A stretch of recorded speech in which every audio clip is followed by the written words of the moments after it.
Matteus 16, vers 17 en 18 lees ons dat Jesus vir Petrus by geleentheid sê, gelukkig is jy Simon Bar-Jona, want dit is nie 'n mens wat dit aan jou geopenbaar het nie, maar my Vader wat in die hemel is. En ek sê vir jou, jy is Petrus en op hierdie rots sal ek my kerk bou en die magte van die duisternis sal dit nie oorweldig nie. En dan in Efesiërs 5 vanaf vers 8 lees ons hierdie baie belangrike woorde waar die skrywer sê, vroeër was julle die ene duisternis, maar nou in die Here is julle lig. Leef dan as mense van die lig. Uit die lig kom alles voort wat goed en reg en waar is.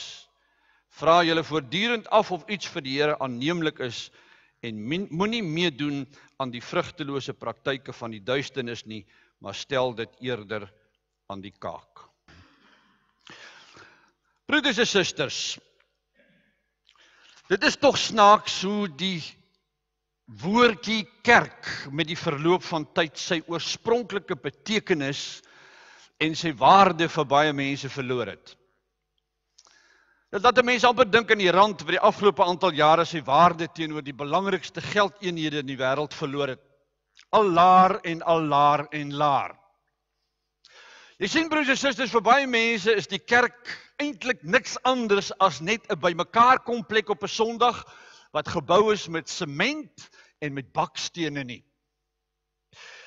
En vir baie ander mense is die kerk maar net weer dood eenvoudig die denominasie waaraan hulle behoort. Die bordjie wat by die vooringang van die kerk hang, dit is vir hulle belangrik, en wanneer jy met hulle praat oor godsdiens, sal hulle sommer uit die staatspoor vir jou vra, aan watter kerk behoort jy? Bedoelende, is jy Pinkster, is jy Protestants, of is jy Katoliek? Maar dit is glad nie die tipe kerkbegrip wat ek vanmôre in gedagte het, en waaroor ek met jou wil praat nie, broers en susters. As ek vanmôre met jou oor die kerk praat, dink ek eerder in terme van Petrus wat gesê het, die kerk is 'n plek wat gebou word uit lewende stene. Dis 'n geestelike huis. Wat Petrus in sy tyd vir die mense geleer het, is dat die kerk is eintlik ek en jy. Die kerk is nie die gebou nie. Die kerk is nie die toring nie. Die kerk is nie die dominee nie. Die kerk is nie die kansel nie. Die kerk is ek en jy. En hierdie siening, broers en susters, het uit die aard van die saak natuurlik verrykende gevolge.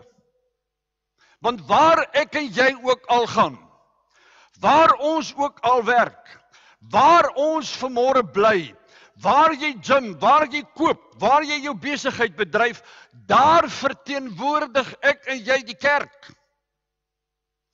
Meer nog, die gesig van die kerk is in 'n sekere sin dan jou gesig. Soveel so dat wanneer mense daar buite vir jou sien, of jou hoor, of jou sien optree, of jou hoor praat, hulle met reg kan sê, dit is wat die kerk doen, en dit is wat die kerk sê, en dit is wat die kerk leer en verkondig, want ek en jy is die kerk. Daarom is die onderwerp wat ek vanmôre met jou wil behandel vir die volgende paar minute, vir my 'n saak van die uiterste belang. En dit is 'n saak wat nie net die dominee of die pastoor insluit of raak nie, maar elke lidmaat van elke gemeente, van elke kerk in ons land, oor die hele wêreld heen. Ek wil vanmôre met jou spesifiek praat, broers en susters, oor die geloofwaardigheidskrisis wat die kerk in die 21ste eeu in die gesig staar. En dit is iets wat vir my en vir jou direk raak. Baie Christene is natuurlik nie bewus van die feit dat daar so 'n krisis is nie. Is glad nie bewus daarvan dat die kerk se voortbestaan hoegenaamd in die weegskaal vanmôre is nie. Baie mense trouens verkeer onder die waan dat alles wel is met die kerk, want kyk hoe stampvol is die eredienste op Sondag by baie gemeentes. Maar glo my broer en suster, in meeste gevalle is dit niks meer as die skynbaar en nie werklik nie, om die woorde van M.M. Walters in een van sy gedigte te gebruik. Die feit van die saak vanmôre is, en dit is iets wat ek en jy moet hoor, alles is nie meer so wel met die kerk as wat dit dalk op die oppervlakte mag lyk nie. En as ek van die kerk praat vanmôre, broers en susters, bedoel ek dit in eie konteks.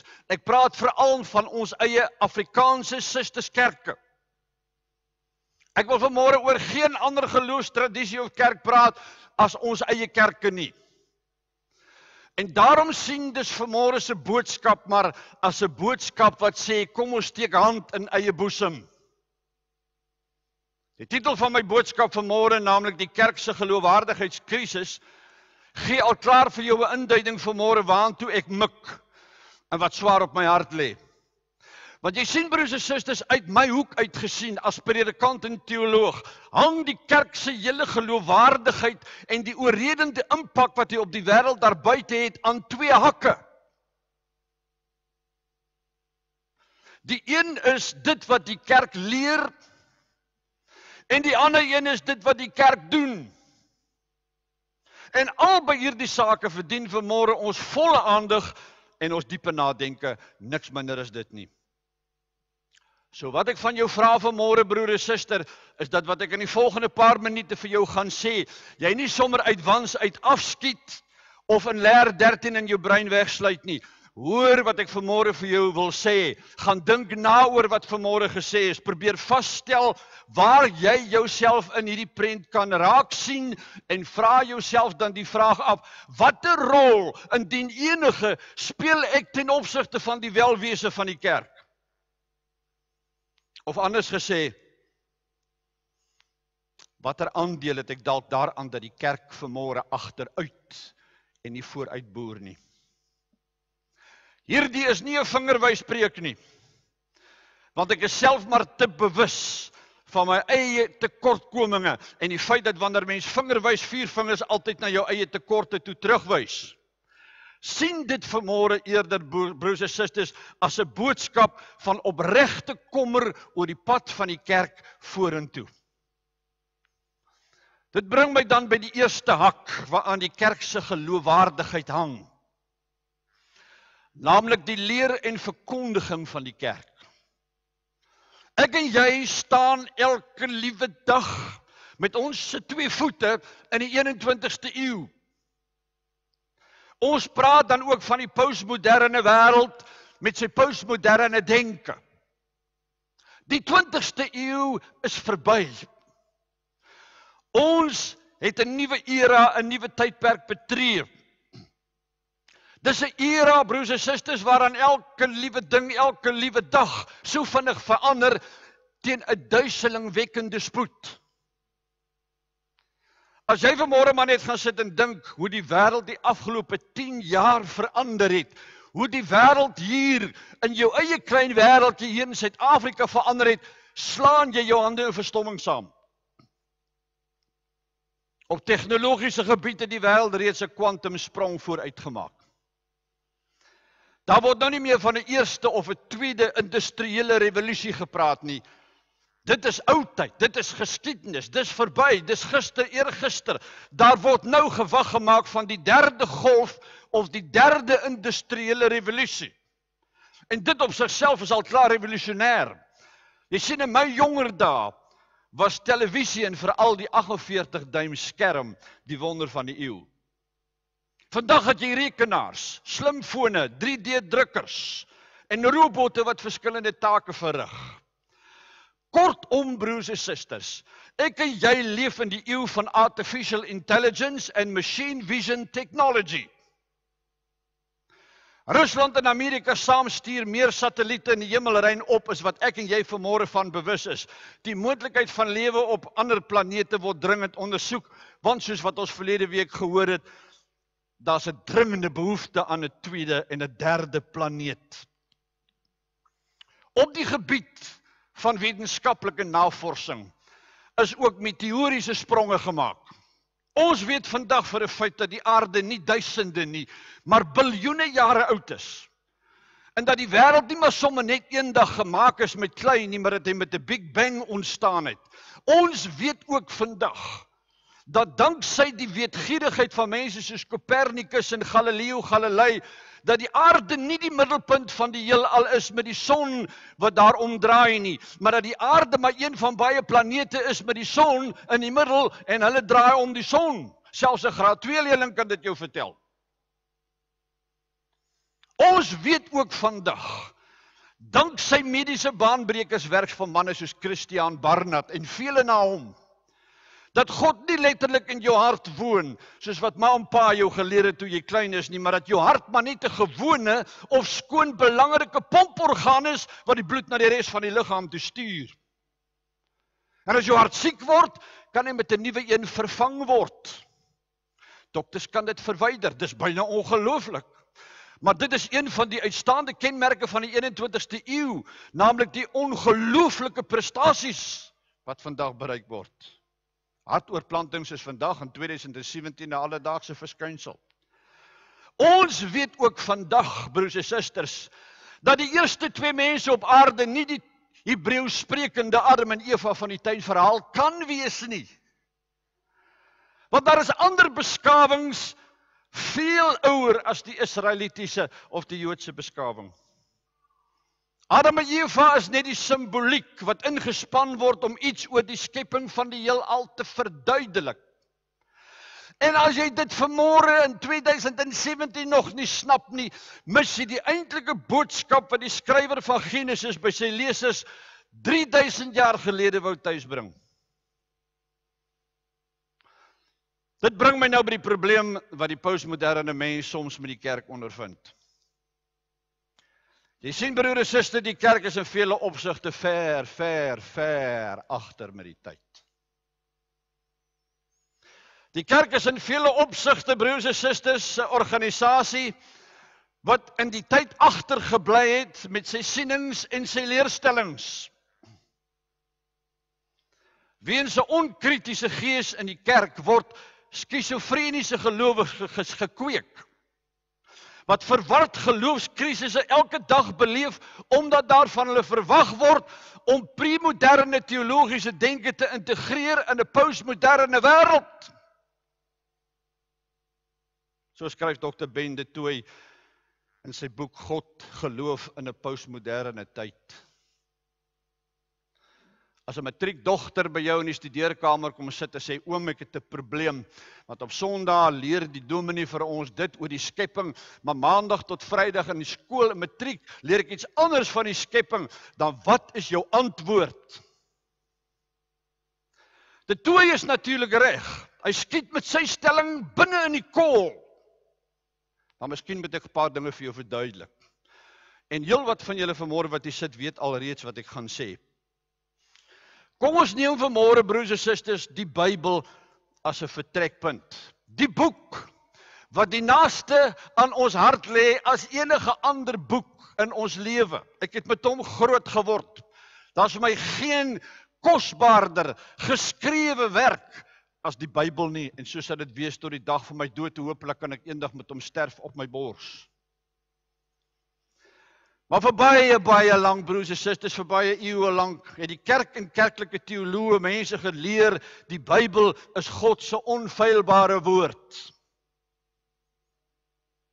Bedoelende met onfeilbaar, broers en susters, in hierdie boek is daar geen foute nie, en daar is geen weersprekings nie. Want as God iets skryf, maak hy geen fout nie. Dit is hoe my ouers my geleer het, toe ek klein was, toe ek begin leer het om te loop en te leer om te praat, en daarna het die Sondagskool en katekisasie ons oorgeneem, en hierdie waarheid verder by my ingeskerp, en nog later, toe ek op kweekskool kom, het my mentors op Stellenbosch my geleer, dat hierdie is die onfeilbare woord van God. Ek onthou Prof Potty baie goed. Hy het ons eerste jaar toentertyd onder sy hande geneem. 'n Formidabele teoloog, wat nou al lank reeds dood is. Maar hy het vir ons as eerstejaars mooi verduidelik, hoe die Heilige Gees die skrywers van die Bybel as het ware oorgeneem het, en geïnspireer het, sodat hulle presies neergeskryf het, wat God verbaal aan hulle meegedeel het. So kry jy vandag nog die verskillende teorieë wat geleer word. Daar is die organiese teorie, die meganiese teorie, die dinamiese teorie en talle ander. Alles pogings om die Bybel as boek te verklaar. Oor jare heen het kundige teoloë en Bybelwetenskaplikes egter ontdek dat alles nie so eenvoudig is soos wat nog altyd in die kerk gereken is nie. Die Bybel vertoon volgens professor Cas Vos van Pretoria daarvoor veels te veel vatmerke van mense hande. Op elke bladsy van die Bybel sien jy die vingerafdrukke van mense. Meer spesifiek, broers en susters, die vingerafdrukke van Hebreeus sprekende en Grieks sprekende manne wat die Bybel geskryf het. Dis 'n proses wat oor eeue heen plaasgevind het. Die Ou Testament in 'n tydperk van 1200 jaar en die Nuwe Testament in 'n tydperk van 300-400 jaar. En omdat daar in daardie tyd nie kopieermasjiene was nie, is die manuskripte wanneer hulle oud en brittel geword het, met die hand oorgeskryf en weer oorgeskryf en weer oorgeskryf. En in die proses het skryffoute in die tekste ingesluip. En ou uitgediende geloofsbeskouings is met nuus vervang.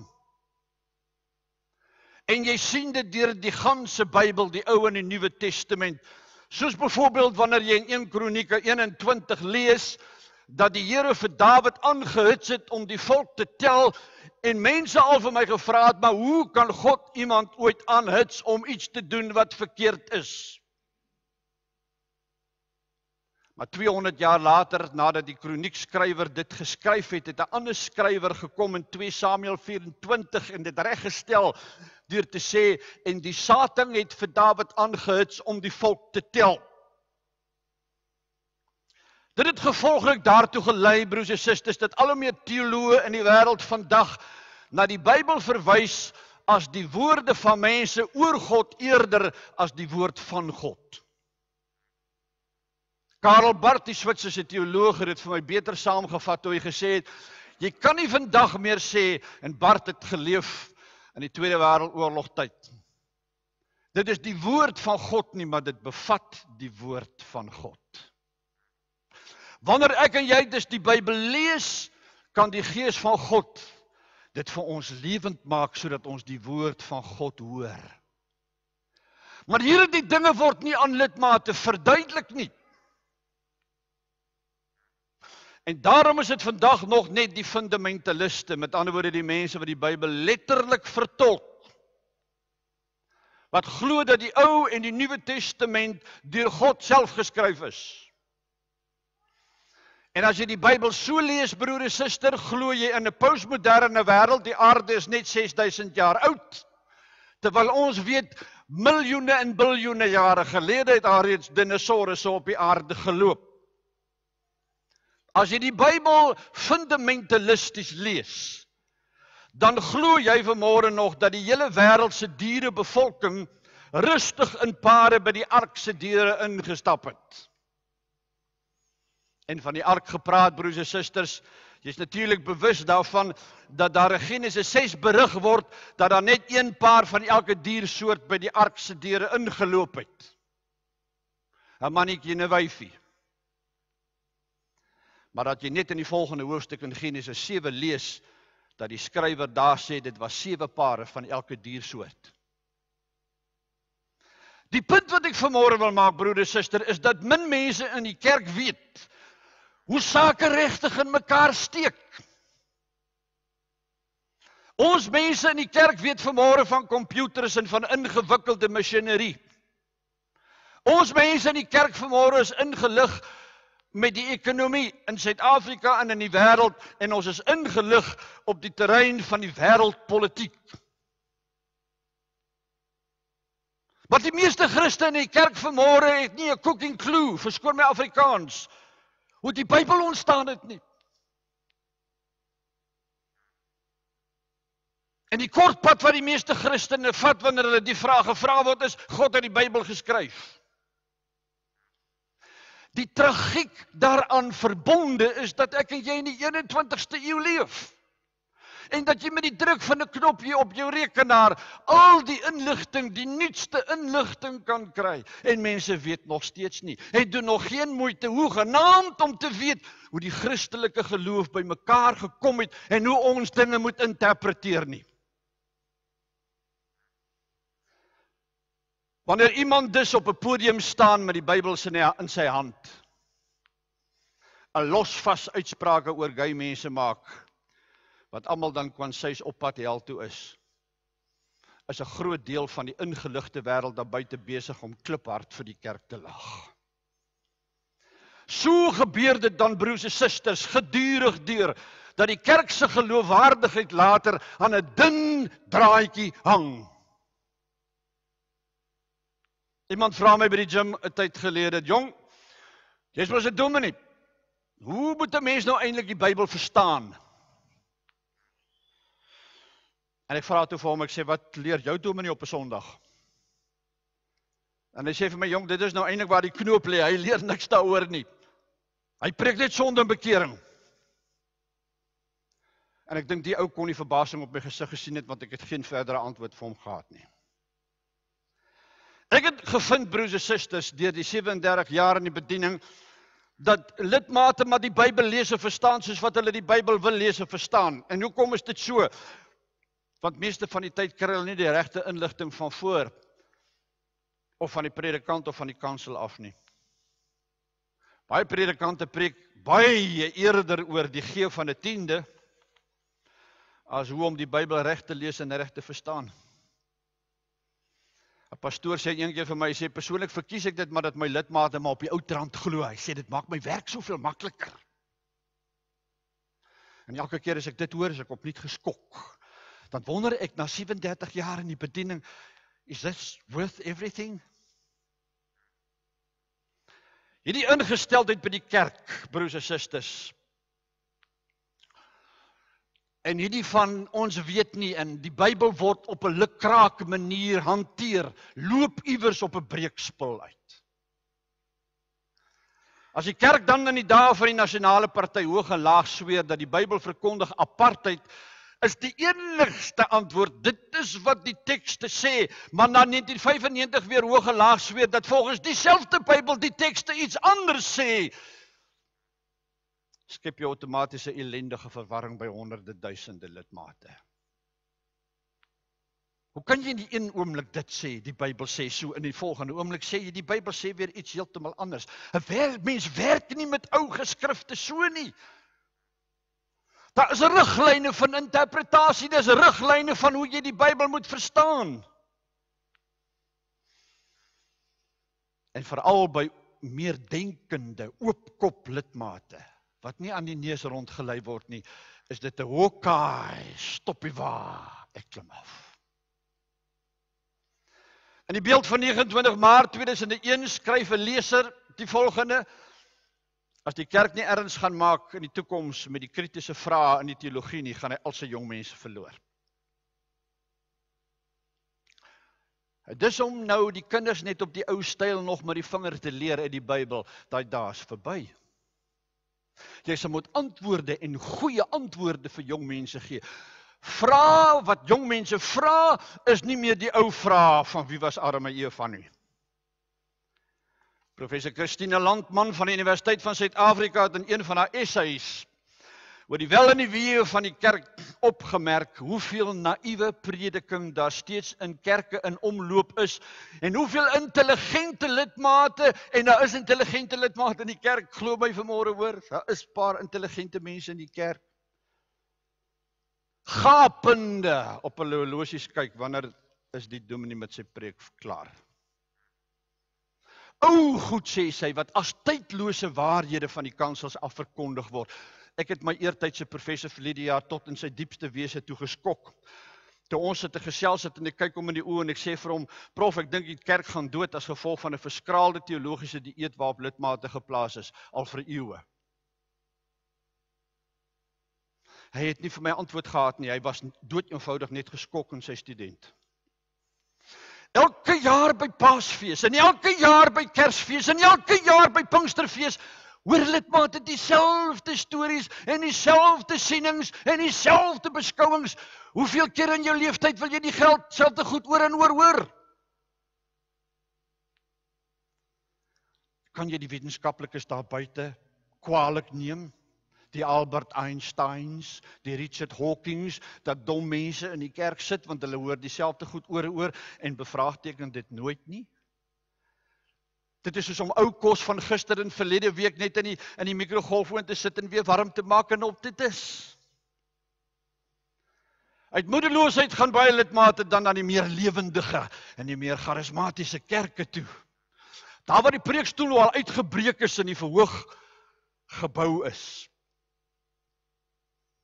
Daar waar die baie hulpmiddels is en die professionele orkes vir al die jongens se tone laat omkrul van lekker kry. Maar dan helaas, broers en susters, tot hulle innige spyt van die weglopers dan baie gou uit, dat daar by die nuwe tuiste ook maar geen nuwe inspirerende en meer intelligente insigte na vore kom nie. Hoor maar dieselfde storie weer daar. Maar ek wil my haasem by die tweede hak uitkom, broers en susters, waaraan die kerk se geloofwaardigheid vanmôre hang.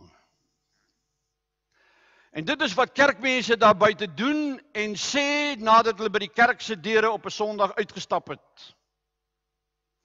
En dit is ook hier waar die kerk, as die kerk van Christus, se geloofwaardigheid soms net weggekalwe word. In 2003 skryf Hannes Nel, wat verbonde is aan die departement Godsdienst en Teologie by die Universiteit van Namibië, 'n boek wat almal na hulle asems laat snak het en na hulle harte laat gryp het. Die boek se titel is Op soek na God buite die kerk. Hy praat in hierdie boek reguit op die man af. Hy spaar geen enkele mens nie. Nie die wat op die kansel staan nie, ook nie die wat in die kerkbank sit nie. Hy sê almal dra eweveel skuld in wat besig is om met die kerk te gebeur. Almal, so reek Dr. Hannes Nel, behoort hand in eie boesem te steek, nadat hy sy boek gelees het. Hy vergelyk die kerk met 'n terminale pasiënt. Dis 'n ekstreme beeld. Maar die pennie het destyds hard geval. Almal het gehoor wat hy wil sê en wat op sy hart gelê het. Hy reken die kerk is siek, gekoppel aan 'n asemhalingstoestel. Op eie bene wankel die kerk. Is God nog in die kerk? Vra Hannes Nel. Waarom sien ons 'n al groter wordende getal mense wat nie meer by die kerk betrokke wil wees nie? Waarom stel jong mense nie meer in die kerk belang nie? Is dit nie lewendig genoeg nie? Of lê die fout elders? En broers en susters, mense los deesdae die kerk vinniger as wat getroudes mekaar los, en glo my, dis vinnig. Die statistiek wat Hannes Nel in sy boek aanhaal, is verouderd. In 2003, dis 14 jaar gelede, het 35.000 mense per Sondag die kerk in Europa verlaat. As jy vanmôre vir my sê, jy skrik nie vir sulke statistieke nie, is jy klaar dood. In Engeland los 1500 lidmate elke week die bestaande hoofstroomkerke. Hulle sê, goodbye, farewell, au revoir. In Suid-Afrika lyk die prentjie ewe donker. Baie van die ou hoofstroomkerke, ek praat nou van NG, hervormd, gereformeerd, hou saans nog dienste in die konsistorie. Sommige net die ander kant, mense nou die dag vir ons gesê, hulle sal graag ons Bybelskool wil bywoon, maar as hulle twee, die man en die vrou, hier is daar saans 8 of 10 mense in die konsistorie, uit 'n groot kerk van etlike duisende mense. Predikante wat op pensioen gaan, se poste word gevries. Daar's glo nie meer genoeg lidmate of geld om dinge maar aan mekaar en by mekaar te hou nie. Die charismatiese kerke sit stampvol, packed to the brim. Maar dit is 'n prentjie wat met die tyd ook gaan verander. Want jy sien, broers en susters, die probleem lê veel dieper as net 'n dooierige dominee of 'n lewendige dominee op die kansel. Dit lê veel dieper as net 'n ordentlike orkes voor of net 'n orgel waar mense saam sing. Die probleem van die kerk lê by die wortel. In mediese taal, die kerk het 'n virus onder lede. En ek en jy weet wat dit beteken. Die hele liggaam is aangesteek, die hele liggaam voel ongesteld. En hoekom is dit so? Kom ek spel dit vir jou uit. As die kerk, dit is ek en jy. Een ding bely en 'n ander ding doen is sy geloofwaardigheid as 'n goddelike instansie daarmee heen. Punt, finish en klaar. Dan glo die wêreld daar buite nie langer meer die boodskap van die kerk nie. En as dit gebeur, is die dood in die pot. Wanneer Paulus vir die kerk skryf en oor die kerk skryf, doen hy dit altyd in die konteks van die eindtyd. Hy sê ook gedurig vir die kerk, die nag is byna verby, die dag het gebreek.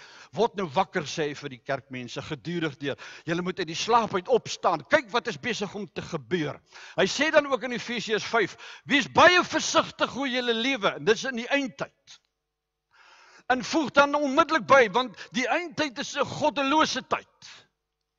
Dinge is sleg in die wêreld, sê Paulus. Mense is skelm, oneerlik, onbetroubaar, hulle lieg, hulle bedrieg. Hulle lewens getuig van algehele duisternis, maar, sê Paulus.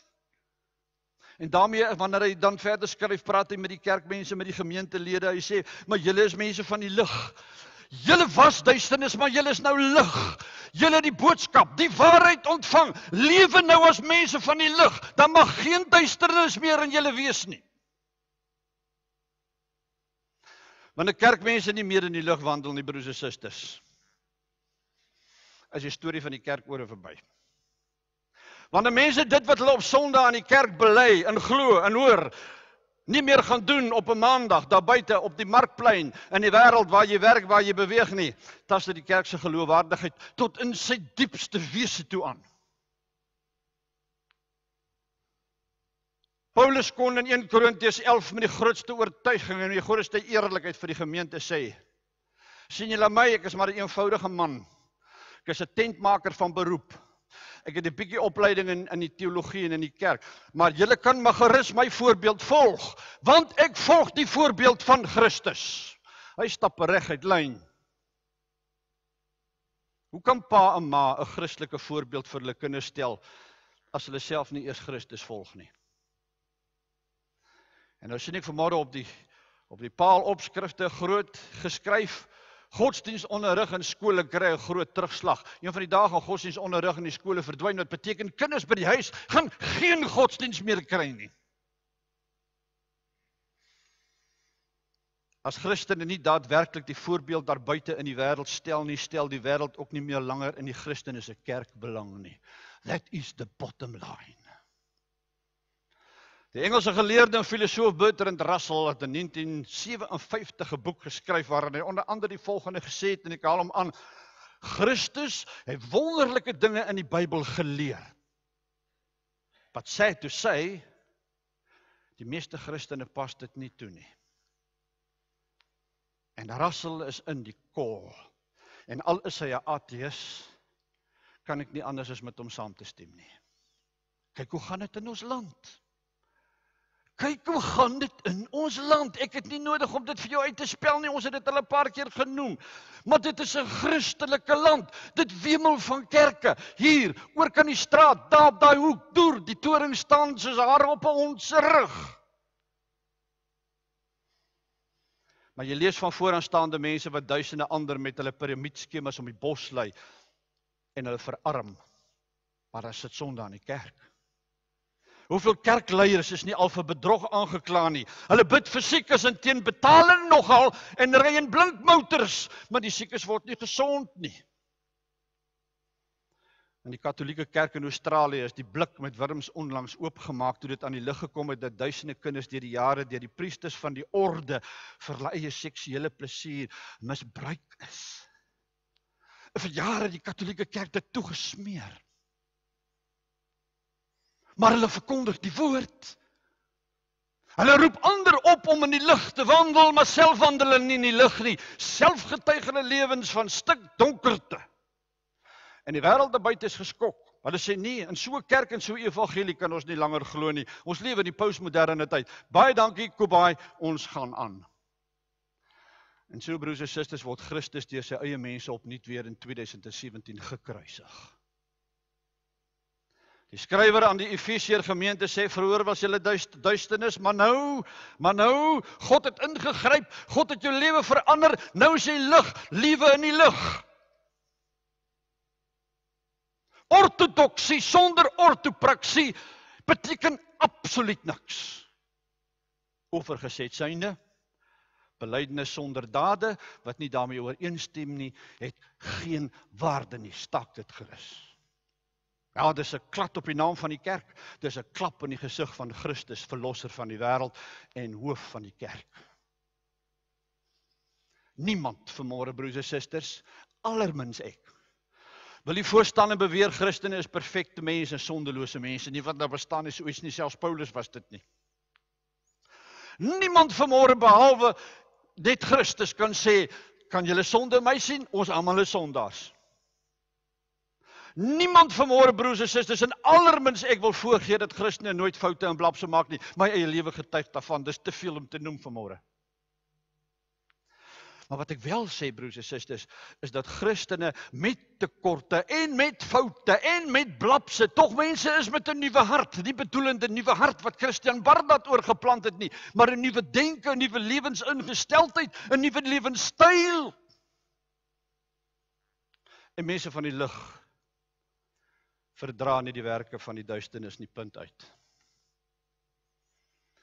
'n Christen gelowige hoef dis nie sondeloos of perfek of selfs teologies geleerd te wees nie. En net so hoef 'n gemeente of 'n kerk vanmôre nie noodwendig groot en indrukwekkend of ryk of invloedryk te wees nie. Maar wat wel vanmôre soos Tafelberg uitstaan bo die res, is dat 'n Christen in die kerk of die gemeente waarin die Christen behoort aan hulle egtheid en opregtheid uitgeken moet word. If you lose that, you lose everything. You've got nothing left. 'n Christen of 'n kerk moet integriteit hê. 'n Christen of 'n kerk met integriteit is 'n Christen in 'n kerk wat altyd mense van buite af sal aantrek. En dit is altyd so. Because there is nothing in this world, brothers and sisters, so attractive and so convincing as the real thing.